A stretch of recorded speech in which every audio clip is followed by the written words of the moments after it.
Hello everyone, I hope कि आप सब लोग अच्छे होंगे। तो आज का जो टॉपिक है फ्लैट काउंटिंग की, जो फ्लैट काउंटिंग होती है, मैंने बहुत बार सेशन में बताया था कि कैसे चलता है। आज इसका आपके सामने लाइव काउंटिंग में बताऊंगा कि इसका रिजल्ट कैसे होगा। तो आगे बढ़ने से पहले अगेन आप सबसे से रिक्वेस्ट करूंगा कि अगर आप हमारे चैनल पर नए हैं तो इस चैनल को जरूर सब्सक्राइब कीजिएगा, क्योंकि इस चैनल पर आपको इंडिया का बेस्ट इलियट वेब के कॉन्सेप्ट मिलते हैं और उसको क्लियरिफाई किया जाता है।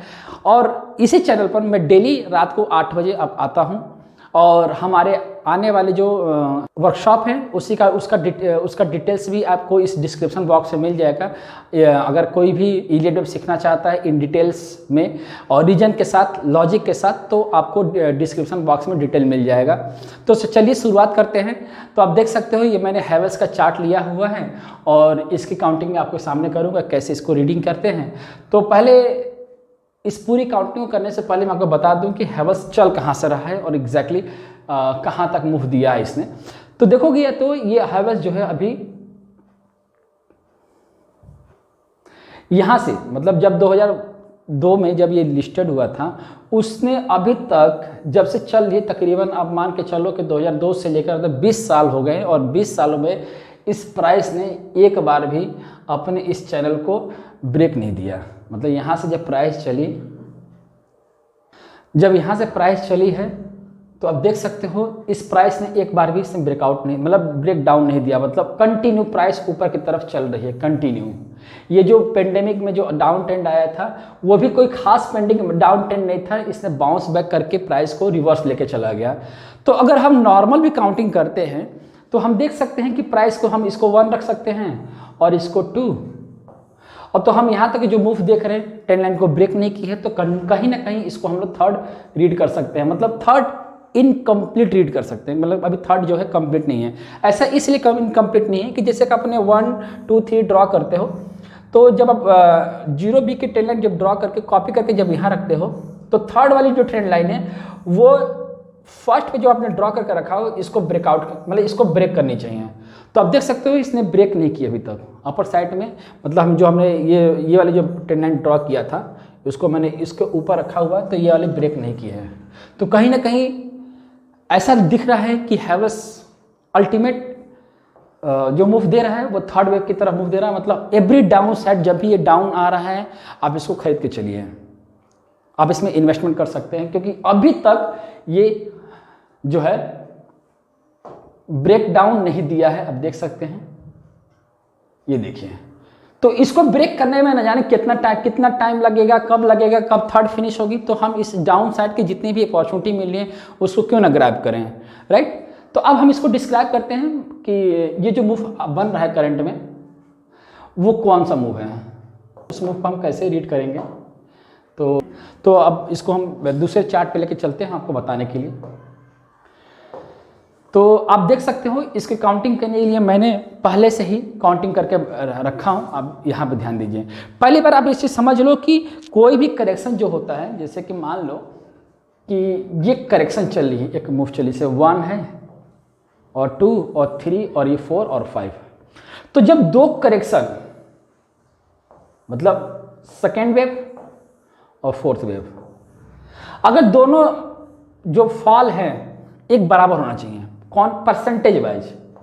मतलब अगर इस प्राइस ने अगर 30% का फॉल दिया है, तो ये ज़्यादा से ज़्यादा अगर ओवरलैप करती है तो 35% जा सकता है, 35 तो 37% जा सकता है चौथा वेव। ऐसा नहीं कि अगर ये 30% का फॉल दिया है तो ये फॉल दे देगा आपका 50%, 40%। इस तरह से फॉल नहीं होना चाहिए, ठीक है। तो हम आगे बढ़ते हैं आपको बताने के लिए। तो मैं एक छोटा सा एग्जांपल आपको दिखाना चाहता हूं आपको।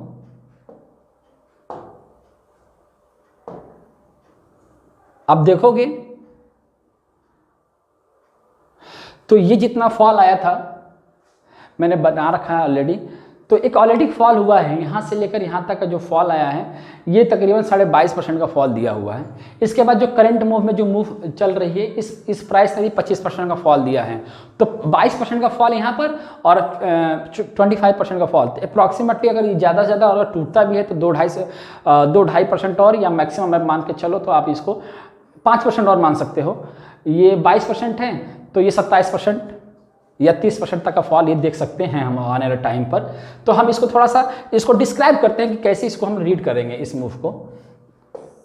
फ्लैट करेक्शन है, फ्लैट करेक्शन में आप देखो इसको, आप देख सकते हो कि जो यहाँ से वर्टिकल फॉल आई है, इस पूरे वर्टिकल फॉल को हम लोग ए बी सी की तरफ, मतलब हमने इसको ए रखा हुआ है, इसके बाद प्राइस जो है ऊपर की तरफ गई है और अपना प्रीवियस हाई को ब्रेक की है। तो जब इस प्रीवियस हाई को ब्रेक की तो इसको स्ट्रांग भी बोलते हैं, ठीक है। इसके बाद वर्टिकल फॉल आया है जो तकरीबन आप देखोगे तो 161.8% से ज़्यादा है, इलॉन्गेटेड मूव में आया है। तो ये ए बी सी मिलाकर मैंने यहाँ पर ए रखा हुआ है, 3 मूव है तो इसको ए रखा है। इसके बाद प्राइस जो है मूव करके ऊपर के साइड गई है। तो आप देखोगे तो जो नेचर बना हुआ है इधर पर, तो ये एक्सपैंडिंग बना हुआ है, एक्सपैंडिंग बी बना हुआ है, मतलब ये ट्रायंगल है। ट्रायंगल में जो प्राइस है, जो ई है, वो अपने इस ट्रेंड लाइन को ब्रेक नहीं करनी चाहिए, ठीक है। तो यहाँ पर ए पूरा और यहाँ पर ये पूरा बी। उसके बाद जो प्राइस आप देख रहे हो तो प्राइस जो है 100% पर आकर रुकी हुई है और 100% से बाउंस कर रही है। तो 100% से बाउंस बैक करने का मतलब ये हुआ कि ए वेव इक्वल टू सी, मतलब ये दोनों क्या हो गए, अब बराबर हो गए। ये तो जितना भी मूव चल रहा है इसमें ए और सी बराबर हो गया। तो अब हमें क्या करना चाहिए जब ए और सी बराबर है? तो जब भी अगर आप फ्लैट करेक्शन में, जनरली क्या होता है, ये फ्लैट करेक्शन में ही बनता है, जब भी आपको कभी फ्लैट करेक्शन में ए और सी बराबर मिले तो आपको क्या करना है, 100% पर पोजीशन को बाई करना होता है। आप बाई कर लीजिए। जो भी मूव अगर आपको साइड में मिले, कितना मूव जा सकता है ये मैं आपको फिर से बताऊंगा। कभी भी जनरली फ्लैट करेक्शन में ए और सी बराबर होता है। तो ये देख सकते हैं कि ये बराबर है। तो अब ये कहाँ तक जा सकता है? 2 ऑप्शन है, या तो आप यहाँ से लेकर यहाँ तक रिट्रेसमेंट डाल दीजिए, जो प्राइस 61% तक जाने की संभावना है, मतलब यहाँ से जा सकती है 61% मैक्सिमम, ठीक है। लेकिन ये कंफर्म कब करेगा कि प्राइस जो है हमारी कंप्लीट हो गई। आप यहाँ पर ए देखोगे, यहाँ पर बी देखोगे और ये सी देखोगे, आप यहाँ पूरा सी देखोगे। और सी की मैक्सिमम लेंथ कितनी होती है? ये होती है किसी भी इम्पल्स में, जो किसी भी करेक्शन में जो सी का लेंथ होता है ये मैक्सिमम लेंथ है और ये आपका मिनिमम लेंथ है। तो आप देख सकते हो कि इसको ब्रेक करने के बाद ये 100% के पास भी खड़ी है और बाउंस कर रही है, ठीक है। तो बाउंस कर रही है तो ये कहाँ तक जा सकता है क्या पता, यहाँ से करेक्शन ओवर हो गया और ये प्राइस जाकर नया हाई बना दें, ऐसा ही पॉसिबल है। लेकिन इसके लिए कन्फर्मेशन पॉइंट चाहिए, वो कन्फर्मेशन पॉइंट मैं आपको बताने जा रहा हूँ। देखो, अब इस चार्ट को मैं डेली के टाइम फ्रेम पे कन्वर्ट करता हूं। आप देख सकते हो कि जो प्राइस जो इंटर कर रही थी, तो इसमें क्या किया गया था कि 0 और बी की ट्रेंड लाइन हमने ड्रॉ किया था और इसी हॉरिजॉन्टल ट्रेंड लाइन को हमने क्या किया है कि यहाँ पर रख दिया, ए पर रख दिया। तो मैंने ये रेड वाली जो हॉरिजॉन्टल ट्रेंड लाइन है, ये रेसिस्टेंस का काम करेंगे। ये फ्लैट करेक्शन में ऐसे ट्रेंड लाइन ड्रॉ होती है। तो प्राइस अगर ऊपर की साइड जा रहा है, यहाँ से देख रहे हो, तो ये इसी को जाकर रेजिस्टेंस फेस करेगा, ठीक ना। फ्लैट करेक्शन में ऐसा बनता है, तो इसको रेजिस्टेंस फेस करता है। ध्यान रखना इस चीज का कि अगर ये प्राइस यहाँ पे रेजिस्टेंस फेस करता है तब तो दोबारा प्राइस नीचे के ट्रेंड में आएगी और इस ट्रेंड लाइन को टच कर सकती है, मतलब तकरीबन मान के चलो कि 1000 भी आ सकता है। कंडीशन ये रहना चाहिए कि ये इसको रेजिस्टेंस को फेस करे, ठीक है। अब यहाँ पर एक चीज और है जो हमें समझना चाहिए। हमें समझना है कि ये जो ऊपर की साइड जो चल रही है प्राइस, अगर ये यहाँ से लेकर यहाँ तक सपोज करो कि जितना भी टाइम पीरियड इसने लिया है, मतलब यहाँ से जितना भी टाइम पीरियड और इसके आधे टाइम पीरियड पर ये वाली ट्रेंड लाइन ब्रेक हो, ये वाली ट्रेंड लाइन ब्रेक कर जाती है तो इम्पल्स में कन्वर्ट हो जाएगी। अदरवाइज ये यहीं से रेजिस्टेंस फेस करा के डाउन ट्रेंड लेकर आएंगे। ध्यान रखना, ये जो प्राइस चल रहा है आपको बस कुल मिलाकर आप इसकी काउंटिंग करके रखना और देखते रहना कि हैवेल्स क्या रिएक्शन दे रहा है आने वाले टाइम पर। फ्लैट करेक्शन में ये जो मैंने आपको बताया है, ये आपको नॉर्मल फ्लैट है, नॉर्मल फ्लैट करेक्शन है, ठीक है। और जब प्राइस यही जो प्राइस जो सी जो मैं आपको दिखाया था पहले, इस नॉर्मल फ्लैट करेक्शन में अगर प्राइस जो है आपकी यहाँ पर अगर 161% को ब्रेक करती है तो इलॉन्गेटेड चली जाएगी और ये 261% तक आ सकती है। तो जनरली हमने नॉर्मल करेक्शन को रीड करते हैं, तो नॉर्मल करेक्शन जो नॉर्मल फ्लैट जो करेक्शन होता है वो 161.8% से लेकर 161.8% तक होता है। इसके बाद ही प्राइस जो है इलॉन्गेटेड में कन्वर्ट होती है। ठीक है, अब आपकी बारी आती है कि इसमें हम ट्रेड कैसे करें। तो अभी आप देख रहे हो कि प्राइस जो 100% से बाउंस कर रही है, तो आप इसको बाई करोगे। बाई करके 1260 या मतलब 61.8% और 50% तक आप इसको होल्ड कर सकते हो।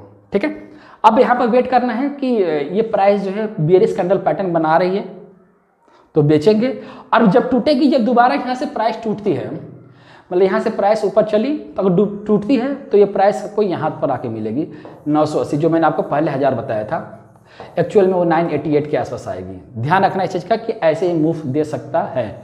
ठीक है, तो हम वेट करेंगे कि एग्जैक्टली यहाँ पर क्या बन रहा है। ओके गाइस, तो मिलते हैं अगले वीडियो में, और ये वीडियो आपको कैसा लगा ये मुझे ज़रूर कमेंट करके बताइएगा। Thank you so much everyone.